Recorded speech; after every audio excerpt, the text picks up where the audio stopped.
नमस्कार दोस्तों, आप सभी का स्वागत है। आज का हमारा टॉपिक है संधि के भेद। संधि के भेद।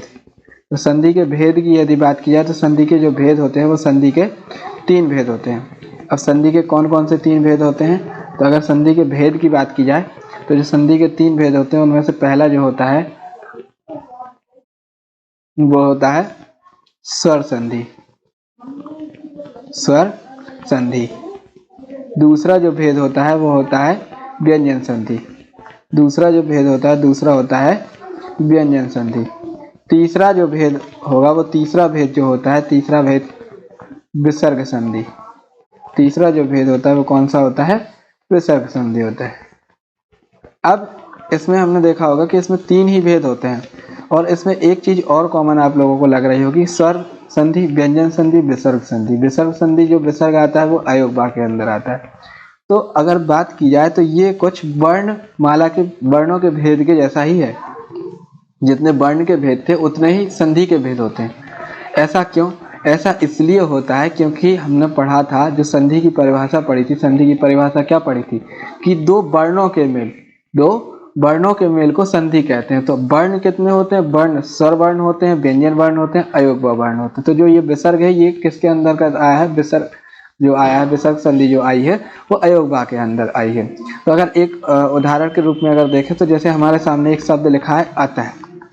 यहाँ पर संधि की परिभाषा क्या होती है कि वर्णों के मेल को संधि कहते हैं। तो वर्ण कौन कौन से होते हैं? वर्ण होते हैं, स्वर वर्ण होते हैं, व्यंजन वर्ण होते हैं और अयोग वर्ण होते हैं। अयोग वर्ण में कौन होते हैं? अयोग वर्ण में हमारे पास यहाँ पे क्या है? अयोग वर्ण का हमारे पास विसर्ग है। तो उसमें देखते हैं, जैसे एक उदाहरण हमने देखा, उदाहरण में इसमें अगर देखा जाए तो इसमें आ क्या है? आ स्वर है। आ की अगर बात की जाए तो जो इसमें आ है वो क्या है? स्वर है। और ये क्या है हमारे सामने? ये जो ता है ये हमारे लिए ये व्यंजन है। और जो ये विसर्ग दिख रहा है आपको, जो ये क्या है? ये विसर्ग है, ये विसर्ग। अब विसर्ग अगर बात की जाए तो विसर्ग किसके अंतर्गत आता है? तो विसर्ग जो होता है वो अयोग बा के अंतर्गत, अयोग बा जो वर्ण होते हैं अयोग बा वर्ण के अंतर्गत आता है। अब अयोग बा वर्ण होते कौन कौन से हैं? तो अयोग बा वर्ण जो होते हैं वो अंग और आहा होते हैं।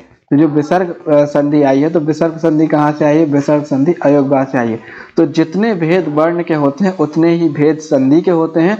ऐसा क्यों होता है? ऐसा इसलिए होता है क्योंकि वर्ण के भेद कितने होते हैं? वर्ण के 3 भेद होते हैं। वर्ण के कौन कौन से भेद होते हैं? वर्ण के जो भेद होते हैं वो स्वर वर्ण होते हैं, व्यंजन वर्ण होते हैं, विसर्ग वो अयोग वर्ण होते हैं। और संधि की परिभाषा ही यही है कि वर्णों के मेल को संधि कहते हैं। तो वर्णों के मेल होंगे तो वर्ण जितने वर्ण होंगे उन्हीं का तो मेल होगा ना।